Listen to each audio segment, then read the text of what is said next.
ఓం నమః శివాయ. ఓం నమో నారాయణాయ.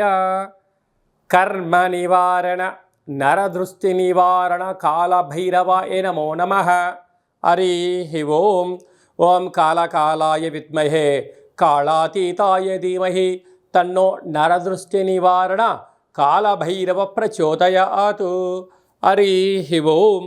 మా ఛానల్కి స్వాగతం. చూస్తున్న వీక్షకులకు, ప్రేక్షకులకు, ప్రియ కాళభైరవ భగవద్బంధులకి స్వాగతం పలుకుతూ మమ్మల్ని ఎంతగానో ఆదరిస్తూ ఉండబడినటువంటి ప్రియ సోదర సోదరీమణులకు, సనాతన ధర్మ సంరక్షకులకు, జ్యోతిష్ అభిమానులకు అందరికీ కూడా జ్యేష్ఠమాస శుద్ధాష్టమి పూర్ణిమ సందర్భంగా ఎలాంటి విధి విధానాలు పాటించాలో, అదే కాకుండా కాలాన్ని శాసింపజేసే శక్తి కాళభైరవుడికి ఉంటుంది కనుక జ్యేష్ఠమాసంలో విశేషంగా బుధవారము జ్యేష్ఠ నక్షత్రం రావడము విశేషం అవుతుంది కనుక ఎలాంటి విధానాలు పాటించడం వలన అందరికీ శుభప్రదమో తెలుసుకుందాం.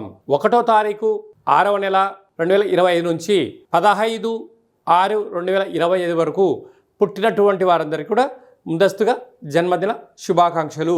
గతంలో వివాహం చేసుకున్న వారికి వివాహ వార్షికోత్సవ శుభాకాంక్షలు. ద్వాదశ రాశుల్లో గ్రహ గమనాన్ని ఒకసారి వీక్షింపచేద్దాం. మేషరాశిలో శుక్ర భగవానుడు, వృషభ రాశిలో బుధాదిత్య రాజయోగము, రవి బుధ సంచార స్థితి, మిథున రాశిలో దేవగురు బృహస్పతి సంచార స్థితి, కన్యరాశిలో కుజ భగవానుడు నీచభంగ రాజ సంచార స్థితి, 18 సంవత్సరం తర్వాత సింహరాశిలో కేతు భగవానుడు, అలాగనే కుంభరాశిలో రాహు భగవానుడు, మీనరాశిలో శని భగవానుడు సంచార స్థితితో ప్రారంభమవుతుంది. అలాగనే 7వ తారీఖున కుజ భగవానుడు కర్కాటకంలో నుంచి సింహరాశిలోకి మార్పు కలుగుతుంది కనుక ఈ విధమైనటువంటి పరిస్థితులు ఉన్నాయని చెప్పి కూడా గమనించాలి. ధనుసు రాశి వారికి అర్ధాష్టమ శని, అష్టమంలో కుజ భగవానుడు సంచార స్థితి ఉన్నప్పుడు దోషాన్ని ఎలా తొలగించుకొని ఐశ్వర్యం ఎలా పొందాలో ఈ వీడియోలో సవివరంగా సంపూర్ణంగా తెలుసుకుందాం. ధనుసు రాశిలో ఏ నక్షత్రాలు వస్తాయనగా మూలా నక్షత్రంలోని 4 పాదాలు, పూర్వాషాఢ నక్షత్రంలోని 4 పాదాలు, ఉత్తరాషాఢ నక్షత్రంలోని 1 పాదం కలిపితే ధనుసు రాశి.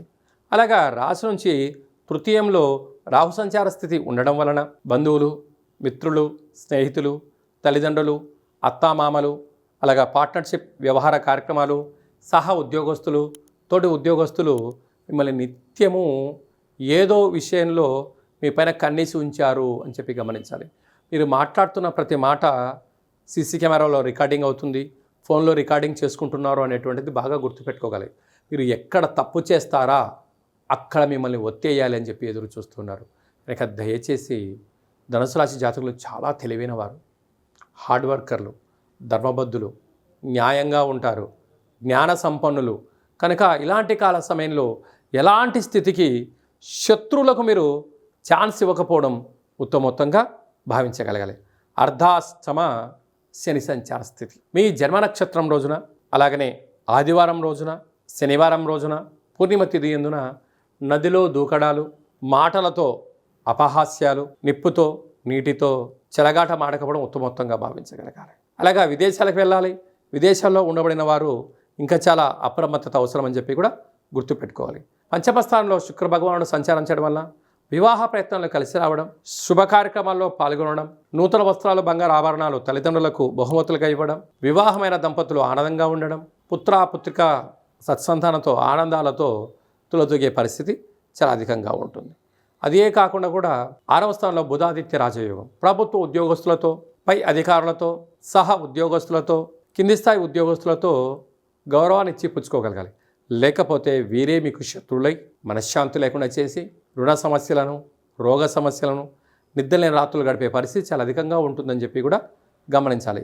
సప్తమంలో గురువు చాలా యోగదాయకం. మీరు గతంలో చేసిన పూజలు, యజ్ఞాలు, దానము, ధర్మము, తల్లిదండ్రులు చేసినటువంటి పుణ్యము, పూర్వజన్మ సుకృతము మీకు యోగదాయకం వచ్చి మిమ్మల్ని సత్ప్రవర్తనగా తీసుకెళ్లేటువంటి అవకాశం ఉంది.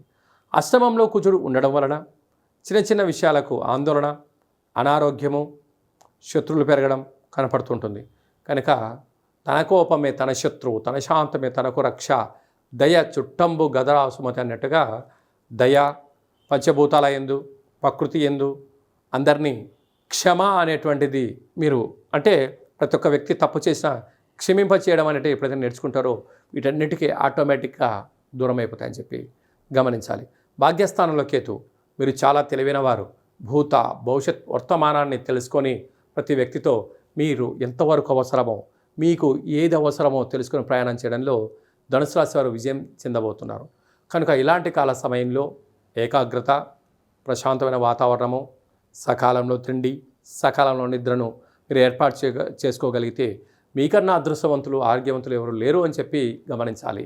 సాఫ్ట్వేర్ ఉద్యోగస్తులు, హార్డ్వేర్ ఉద్యోగస్తులు, గృహ భవన నిర్మాణ కార్యక్రమం చేసేటువంటి వారు, మార్కెటింగ్ రంగంలో ఉండబడిన వారు, వారందరికీ కూడా చాలా జాగ్రత్తలు అవసరం. శుచి శుభ్రత, నియమము, నిష్ఠ అవసరం అని చెప్పి కూడా గుర్తుపెట్టుకోగలగాలి.